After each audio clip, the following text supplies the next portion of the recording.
Hi guys, it's Inam4 here with the Apple iPad mini. We're going to take a look at gameplay and specifically Grand Theft Auto Vice City on this mini iPad, see how well it looks. And you can see already it's very sharp indeed, considering it's not a retina display. So we're going to carry out a little mission here, see how well it looks.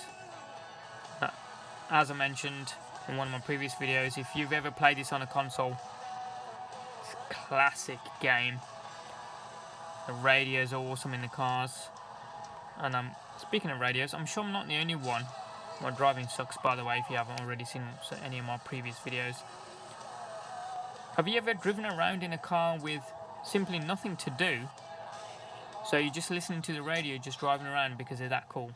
I'm sure I'm not the only one that's done this.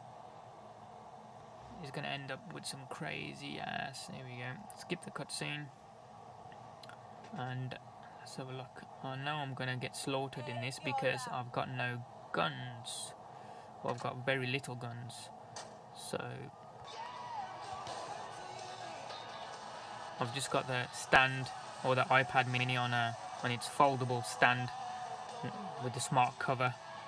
It's a little bit easier to hold and then play games as well. Now I find it on the iPad mini, the games look a little bit brighter and sharper compared with Android, crazy ass driver, Android variants. I also find on the Android variants the game seems to be a little bit darker out the box without messing with any of the settings. The games do seem a little bit darker in terms of Grand Theft Auto on the Android platforms. Is that me generally, or am I blind? Let me know in the comment section down below. See if you've noticed that, or is it just me? Crazy ass drivers. Almost as bad as me. Here we go. We're going to start a riot.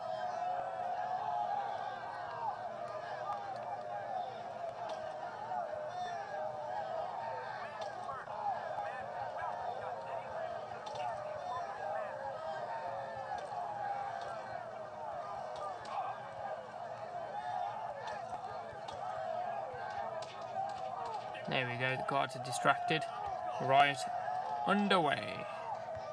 So let's get to the vans. Now I've got to blow them up, but I've only got, 5 bullets? No way in hell can I do that. Whoops. Suppose I did 2 in one go.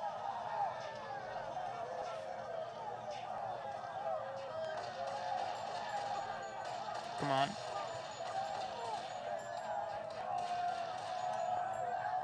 Whoops. There we go. Finally got it. $1,000. Easy money. That was easier than I thought it was. I thought I was gonna die a horrible death. Right, let's get out of here.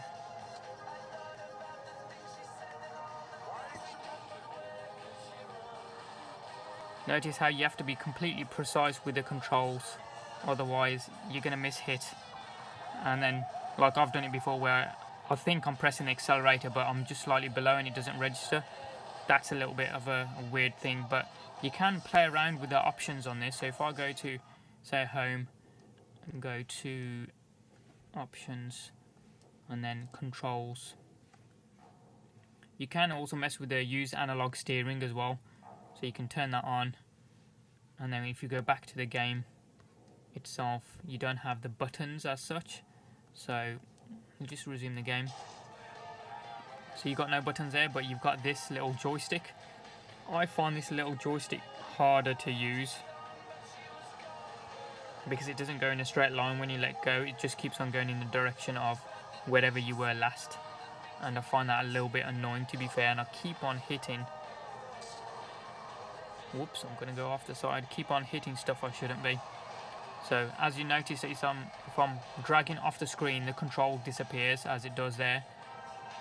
See if I'm dragging off screen? And I prefer that not to happen really, so it's better to do it with keeping your fingers on the actual screen, but it's very hard to do when you're in the middle of playing a game and you're in the middle of a mission or something. It's very hard to do. So I tend to keep it on the arrows themselves, left or right, tickers only. battery incidentally does perform remarkably well when you've been playing this game.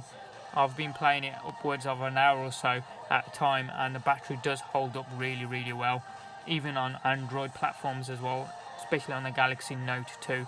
I've played it for about an hour at a time and the battery doesn't even move. But then again, the battery is huge on the Galaxy Note 2. Hopefully the soundtrack and the graphics are coming across really well through the screen. The game itself was a bargain. I think it was about 62 or 65p at the time from the App Store. You can't really moan at that sort of pricing really. It's a 10-year-old game, but boy, it hasn't dated at all, and the graphics, especially on this iPad mini, look awesome. You completely get value for money.